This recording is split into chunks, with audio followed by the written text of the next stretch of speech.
자, 오신 분들 반갑습니다. 오시고요. 금 장대 양봉에서 분할 매도 대응하니 모두 수익으로 귀결되네요. 분할로 대응하십시오.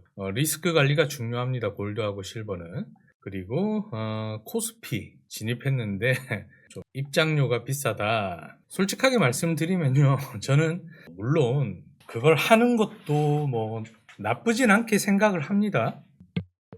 근데 예전에 제가 제 아는 분 얘기를 잠깐 말씀을 드리면요. CFD 정식 해외선물거래소인데 이제 아무래도 외국에 다른 나라에서도 굳이 CFD 거래소에서 코스피를 할 이유가 없다 해가지고 예전에 어떤 경우가 있었냐면 지금이야 그런데 어떤 사람이 저랑 이제 저한테 교육을 받았던 교육생이었는데 그 사람 같은 경우에 이제 뭐 다른 이제 해외 거래소를 사용을 했었는데 이 코스피를 1낫을 가지고 롱으로 진입을 했는데 바로 마이너스 3,000불이 되었어요. 그러니까 한마디로 뭐냐면 많은 사람들이 거래를 하면서 스프레드가 이렇게 좀 좁아져야 되는데 스프레드가 굉장히 넓어져 있는 상태에서 안 하니까 그때 당시에는 더 안 하니까 그러다 보니까 시장가로 매수 잡았더니 마이너스 3,000불이 돼버린 거예요. 그래서 다시는 안 한다라고 얘기를 했던 그 사람 기억이 좀 납니다. 그러니까 우리가 나스닥이라는 종목을 S&P 500이나 나스닥을 왜 합니까? 유동성 자금이 많이 흘러 들어오고 있죠. 근데 여러분들 보고 지금이야 코스피가 올라가고 유동성 자금이 많이 들어왔지만 여러분들한테 태국 선물해라, 뭐 캄보디아 선물해라, 베트남 선물해라 하면 여러분들 합니까? 안 하잖아요. 다른 나라에서도 마찬가지예요. 다른 나라에서 니케이 선물도 잘 안 해요. 전 세계적으로 봤을 때. 할 때는 있는데 하긴 하는데 지금은 니케이가 코스피보다 더 핫하거든요. 근데 굳이 오전장에 제일 활발하게 움직이는 게 항생이죠. 홍콩 항생. 왜 합니까? 전 세계 사람들이 제일 많이 하기 때문에 그래요. 그러니까 유동성이 없는 종목들은 사실 저는 별로 추천을 안 합니다. 반갑습니다. 자, 오늘 뉴스 몇 가지를 좀 알려드리도록 하겠습니다. 자, 아무래도 연말의 특수라든지 뭐 이제 흔히 말하는 미국에서 나오는 뭐 블랙 프라이데이나 연말 특수성 때문에 이 소비가 그래도 소비가 견고하다라고 파월 의장도 그런 얘기를 계속 했었잖아요. 현재 인플레이션 상황인데도 불구하고 소비가 나쁘진 않다 이렇게 나왔던 데이터가 바로 소매 판매였는데 이게 0.4에서 0%면 어마어마하게 많이 빠진 수치예요. 그래서 어제 이런 지표 발표가 나오면서 두 가지의 추론이 나왔죠. 첫 번째 추론은 뭐냐?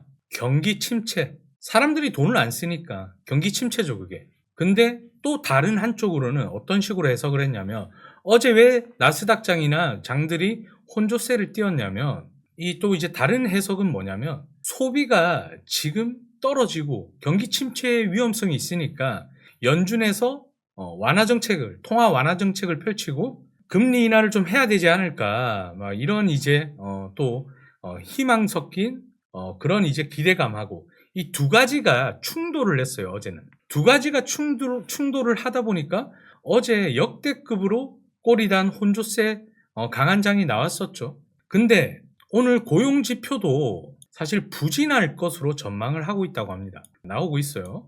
실업률까지 지표 발표가 됩니다. 원래는 지난주 금요일 날 발표하기로 했던 게 아무래도 셧다운이라든지 이런 영향들 그리고 수정치라든지 이런 작업들이 좀 필요하기 때문에 아마 오늘로 좀 미뤄진 것 같습니다. 그래서 이코노미스트를 대상으로 조사한 결과 1월달 비농업 부문 취업자 수는 5만 5천 명 늘었을 것으로 전망을 하고 있다고 합니다. 12월 증가폭 5만 명보다는 소폭 많은 수치지만 최근 취업자 수 추세가 완만한 감소를 하고 있다. 그래서 월가에서는 지금 골드만삭스 같은 경우에는 4만 5천 명 증가를 예상을 하고 있다고 합니다. 그러니까 시장이 예상치보다 시장의 컨센서스가 좀 하회되지 않을까 그렇게 예상도 지금 하고 있다고 합니다.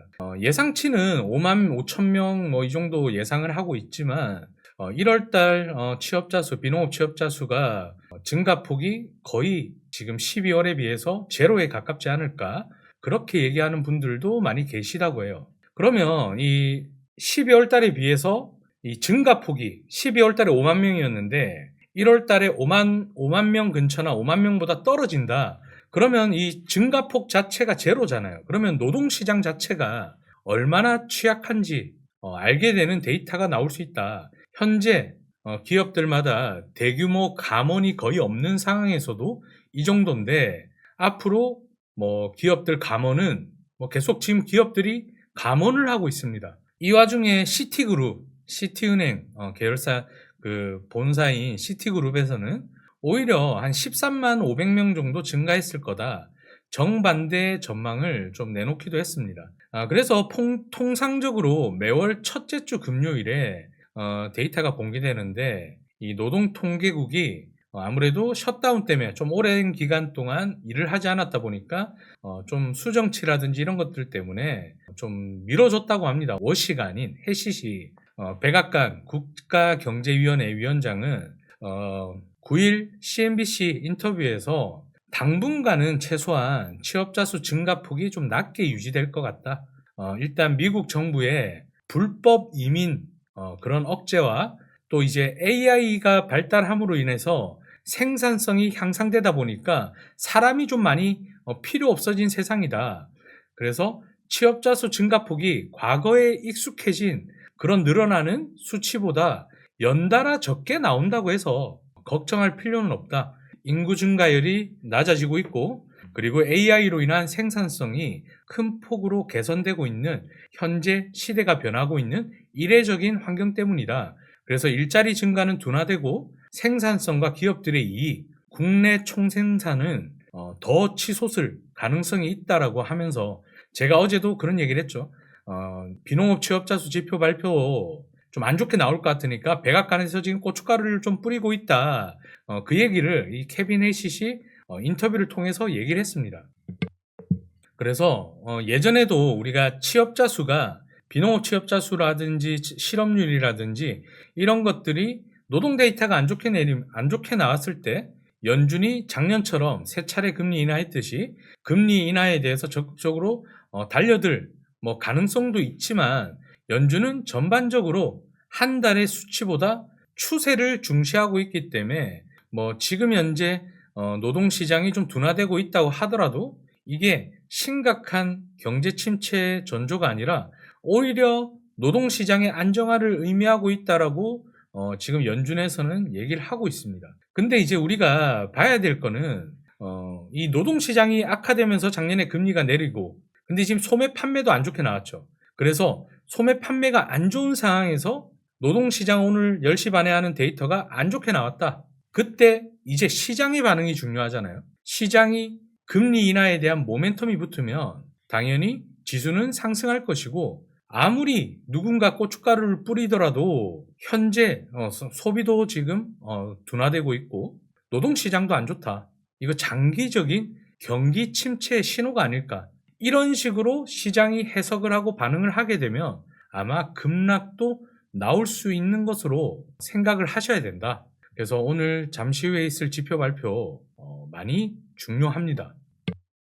자, 그리고 지금 최근에 월가에서 흐름이 좀 미묘한 흐름이 계속 나오고 있습니다. 뭐냐면 AI가 걸리는, AI가 묻어 있는 주식들을 던지고 있어요. AI 때문이죠. AI 시대로 전환이 되면서 급상승이 이루어졌고, 많은 사람들이 뜬 눈으로 돈을 투자를 하고 유동성 자금들이 많이 흘러왔기 때문에 지금까지 상승을 할 수가 있었는데, 지금은 이제 제가 1월 달부터 계속 강조했던 부분이 지금 얘기가 나오더라고요. 그게 뭐냐면 이 매그니피센트 7개 기업, 특히나 이제 AI를 타고 갔던 기업들 있죠. 엔비디아, 뭐 메타, 구글, 뭐 마소, 애플은 좀 제외하고 뭐 테슬라도 마찬가지고. 근데 이제 거기서 지금 월가에서 오늘 나온 얘기가 뭐냐면, 지금 미국 주식을 좀 우리가 이렇게 AI 위주로 예전에는 투자를 해서 돈을 많이 벌었는데, 지금 일본 주식이나 우리나라 주식이나 전 세계적 유럽 주식, 유럽이나 오히려 다른 지역에 투자를 좀 해가지고 수익을 올릴 필요도 있다. 이런 얘기까지 나왔다고 합니다. 그러니까 예전에 그렇게 주목을 받지 못했던 기업들, 특히나 원자재 관련된 기업들, 그리고 전력, 왜? AI 데이터 센터를 짓기 위해서는 전력이 필수거든요. 그러다 보니까 원자력 관련된 기업이라든지 원자력에 들어가는 우라늄, 텅스텐, 그리고 골드, 실버, 카파 이런 여러 가지 원자재 쪽으로 돈이 수급이 되면서 지금 골드나 실버나 원자재 시장이 아주 활성화가 되었죠. 그래서 너무나 지금 AI가 거품하면서 작년부터 너무 이제 고평가에 대한 부담이 심하다 보니까 월가에서도 AI 공포, 투매, 광풍이 거세다고 합니다. 그러다 보니까 S&P 500은 이 500개 기업의 평균 주가 지수잖아요. 그래서 제가 원래는 보통 S&P 500 차트랑 나스닥 차트랑 거의 흡사한데 이거 좀 디커플링 될 때도 있고 왜 다우랑 S&P 500은 신고가를 찍고 있는데 나스닥은 못 찍고 빌빌댈까? 그러면서 미국의 주식들 상승이라든지 반도체 쪽 올라가는 것들, 우주 산업들 올라가는 것들, 등등 해서 여러 가지 다른 쪽으로 돈이 수급되는 걸 보고 제가 요 몇 년 동안 못 보던 현상이라고 여러분들한테 얘기를 했었어요. 그래서 뭔가 좀 이상하다. 지금 실제로 그게 이루어지고 있다고 합니다. 그래서 이 소비재나 에너지, 중공업 등 AI와 연관성이 적은 전통 업종의 몸값은 치솟고 있다. 그래서 이 블룸버그에서는 AI에 대한 우려가 결국 AI의 파괴적 혁신 효과에 영향을 크게 받을 이 종목들마저도 매도 강풍을 불러왔다라고 짚었습니다. 최근에 보면 이 AI가 이 세무 처리 도구로 주목받자 자산 관리 서비스라든지 이런 AI로 대체될 수 있는 찰스 슈왑, 레이먼드 제임스 파이낸셜, LPL 파이낸셜 홀딩스 이런 이제 종목들은 10일 시장에서 7% 이상 폭락을 했고요. 그래서 AI 코딩 도구가 전문 기업용 소프트웨어 역할을 대신할 것이라는 예측이 힘이 실리면서 소프트웨어들이 아주 그냥 폭락을 하면서 나스닥이 엄청나게 빠졌었죠. 세일즈포스, 어도비, 엠러빈, 그래서 엠러빈 사태라고 우리가 이제 불릴 정도로 여러 가지 얘기들이 나왔습니다. 그래서 이제 기술적인 테크 분야도 AI를 다루는 테크 분야는 약세를 보이고 있습니다. 지금은 이 월가에서도 앞으로 어떤 일이 일어날지 전혀 예측할 수 없는 단계다. 우리가 AI의 효과적 사용 사례를 계속 찾을수록 AI가 파괴적 혁신을 촉발할 것이라는 우려가 더 커지고 있다. 그리고 AI의 거품과 AI가 다른 산업을 망가뜨릴 수 있다. 기존의 소프트웨어 회사들 AI가 대체하면서 그 회사들 매출이 뚝 떨어지고 어려워지면 그 회사가 문을 닫게 되겠죠. 그러니까 이 양날의 검을 가지고 이렇게 있기 때문에 AI가 묻어 있는 것들은 지금 월가에서도 조금 기피를 좀 하고 있는 그런 상황이라고 좀 보시면 될 것 같습니다. 그래서 요즘 보면 10월 말 이후 작년 10월 말 그냥 11월 달부터 S&P 500 지수의 업종별 수익률에서 가장 성과가 좋은 분야는 에너지 쪽. AI 데이터 센터라든지 이런 투자가 이루어지면 당연히 에너지가 기본적으로 밑바탕이 돼야 되죠. 지금 우리나라도 용인에다가 반도체 클러스터를 짓는데 거기 전기 부분이나 전력 부분에 있어가지고 많은 사람들이 이런저런 잡음이 조금씩 들리잖아요. 그래서 이걸 딴 데로 옮겨야 되니 많이 그런 얘기들도 정치인들은 또 하고 있는데 그만큼 AI라든지 반도체 산업이라든지 이런 것들이 제일 많이 필요한 게 전기입니다, 전기. 그러다 보니까 또 이제 여러 가지 이제 베네수엘라 사태 이런 일들로 통해서 이제 미국에 있는 석유 기업들이라든지 이런 이제 다양한 전력 부분, 원자력 발전, 소형 원자력 발전소 짓는 회사라든지 이런 회사들의 주가가 22.5%로 제일 많이 뛰었고 그 다음에 소재, 원자재죠. 18.7%, 소비재 14.6%, 산업재 12.1%, 그리고 헬스케어 8.5%. 그만큼 예전에는 AI가 묻어있는 빅테크 기업 중심으로 상승이 이루어졌다면 지금은 AI에서 소외된 전통적인 제조업이라든지 전통적인 분야들이 원자재 쪽이나 이런 쪽이 오히려 상승폭이 좀 더 커지고 있다. 그래서 지금 월가에서는 안정적이면서 지속 가능한 수익을 추구하는 자본이 AI나 소프트웨어 업종을 떠나서 필수 소비재 쪽으로 섹터를 이동하고 있다. 이는 결국 투자자들이 자금을 파킹할 수 있는 방어적 포트폴리오를 추가적으로 좀 구성하고 있다라고 보시면 될 것 같습니다. 그런데다가 아까도 얘기했지만 유럽과 아시아 이 주가 주식 시장들이 현재 많이 상승을 하다 보니까 그런 쪽으로도 자금 유입이 이루어지면서 현재 미국의 AI 관련된 그리고 빅테크 기업들이 현재 좀 좋지 않은 그런 상황이라고 좀 보여집니다. 자, 그리고 다음 얘기를 잠깐 하자면 아까 제가 말씀드렸죠. 지금 이 비트코인이 가상자산이라고 우리가 불리는 대표적인 종목이죠. 투기의 시대 넘어 일반적인 보통 자산, 일확천금은 옛말이다. 그러니까 한마디로 예전에는 이 비트코인을 사면 비트코인이 올라가고 이러면 돈을 벌고, 지금 아까도 얘기했듯이 10년 전에 비트코인을 샀다가 작년 10월에 팔았다면 300배가 넘는 수익을 가져갈 수 있는 그런 일확천금 같은 일들은 옛말이다. 이런 이제 분위기가 좀 형성이 되고 있다라고 합니다. 그러니까 한마디로 일반적인 자산, 보통 자산이 뭐냐? 돈이다, 돈. 그러니까 암호화폐, 결국에 가상자산인데, 암호화폐도 우리가 스테이블 코인이나 이런 것들은 달러에 기반한 스테이블 코인은 달러가 올라가면 올라가는 거고 달러가 내려가면 내려가듯이 이제는 비트코인이 조금 보통 자산의 역할을 하지 않을까 이렇게 예측을 하고 있다고 합니다. 저는 여기에 일부분은 동의를 하지만 또 일부분은 동의하지 못하는 부분도 분명히 있습니다. 근데 이 시세가 1년 만에 딱 제자리로 돌아왔습니다.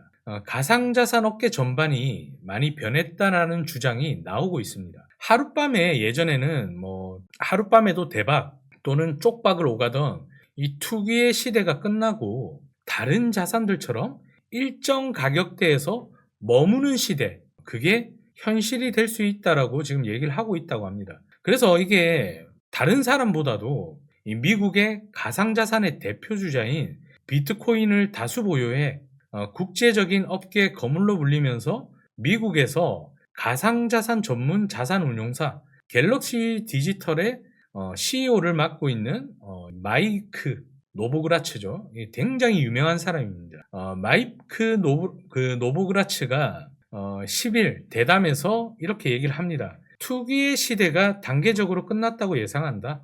그는 과거 가상자산 시장을 주도했던 이 개인 투자자들을 이들은 연간 11% 이상 수익을 바라고 좀 시장에 뛰어들었고 그랬지만 이제는 그런 걸 바라고 시장에 뛰어들지 않는다.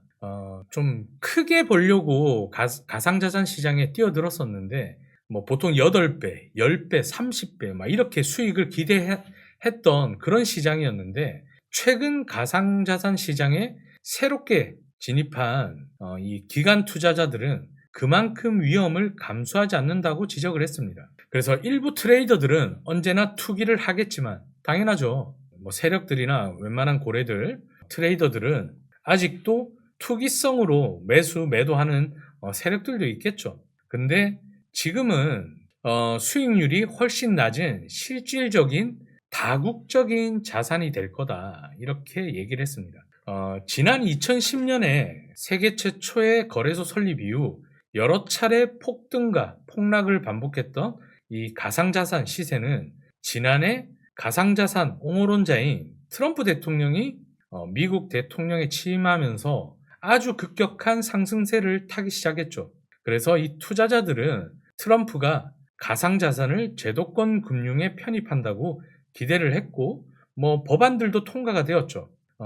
지금 그럼에도 불구하고 지금 작년 10월 대비해서 50% 가까이 추락을 한 상태입니다. 그 이유에 대해서는 트럼프 효과가 일단 퇴색이 되었고 이게 반등을 하려면 시간이 꽤 오래 걸릴 거다, 지금 그렇게 보고 있다고 합니다. 예전에 2022년도 11월에 FTX라고 해서 굉장히 큰 가상자산 거래소가 이제 파산을 했었고 그때 당시에 하루에 코인들이 22% 폭락했을 당시에 신뢰가 많이 붕괴를 했었다고 합니다. 그러니까 제가 여러분들한테 얘기했듯이 사실 뭐 여러 가지 지정학적 리스크가 생기면서 코인이 떨어진다 그러면 일정 부분은 이해를 할 수가 있는데 실제로는 나스닥이 빠지다가 반등을 했잖아요. 근데 그건 못지않게 비트라든지 뭐 이더리움, 가상자산, 코인들도 반등을 해야 되는데 유독 코인만 너무 급격하게 빠졌었죠. 근데 이번 하락을 많은 전문가들이 뭐 저도 마찬가지지만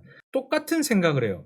스모킹건이 없어요. 그러니까 결정적 촉매. 근데 이게 그냥 무지성으로 빠지는 거예요. 무지성으로 팔아치우는 거, 붕괴한 거. 한때는 이 디지털 디지털 금이라고 불리면서 이 골드와 비슷한 안전자산으로 여겨졌지만 일단은 뭐 지난해부터 이어진 골드나 실버 폭등 과정에서 골드가 지금 많이 올라가고 유동성 자금이 많이 몰린 것도 사실이고 지금 뭐 보면 이 가상자산이 금과 같은 안전자산 역할을 하지 못한다는 이 불안감이 증폭된 게 제일 큰 원인이라고 얘기를 합니다.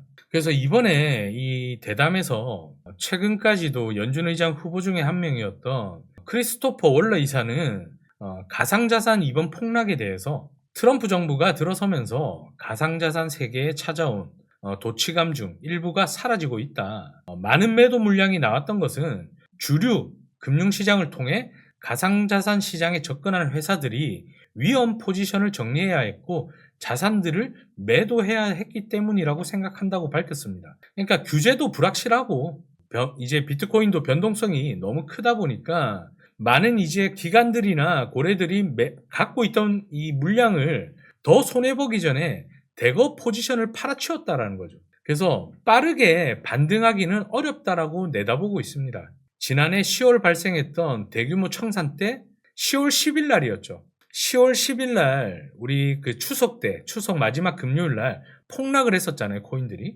대규모 청산 때 약 한 160만 명이 넘는 트레이더들이 24시간 동안 역대 최고 28조를 로스컷을 당했습니다. 강제 청산 당했어요. 이 상황이 수많은 개인 투자자와 마켓 메이커를 전멸시켰고 가격에 엄청난 압박을 가했다. 그래서 가상자산은 서사와 이야기가 전부라면서 그런 이야기가 만들어지고 사람들의 이야기에 끌려서 다시 한번 모이려면 그러니까 결국 많은 사람들이 제가 계속 강조했던 관심이 있어야지 돈이 들어오겠죠.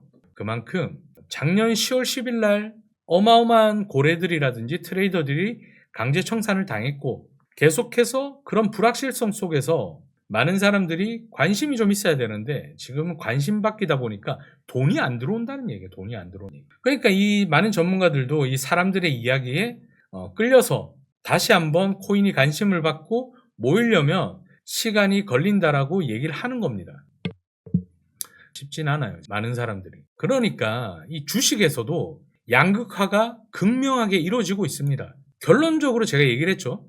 먹여 살리는 거. 이 지난해 수출 상위 10대 기업 의존도가 역대 최고치를 기록하면서 이 기업들 간의 양극화가 심화가 되었다고 합니다. 뭐 정부에서는 이 양극화를 해소하기 위해 뭐 나서겠다 이런 방침을 하고 있지만 이 구조적인 문제를 해결할 수는 없다고 합니다. 이 반도체 착시 현상이 크다 보니까 이제 뭐 코스피가 끝까지 상승을 했었고 작년에 수출액이 사상 처음으로 7천억 달러를 돌파를 했는데 HBM 뭐 이런 고대형 메모리죠. 이 반도체 AI 붐을 타면서 반도체 호조가 이를 견인을 했고 상위 기업 집중도 상승은 반도체 업황 호조 역량이 가장 크다라고 얘기를 했습니다. 미온적입니다. 실제로 최근에 하이닉스 그 성과금 얘기했을 때 많은 국민들이나 많은 사람들이 허탈하죠. 몇 억 된다고 하죠. 정확한 수치가 10억으로 들었는데 그건 좀 뭐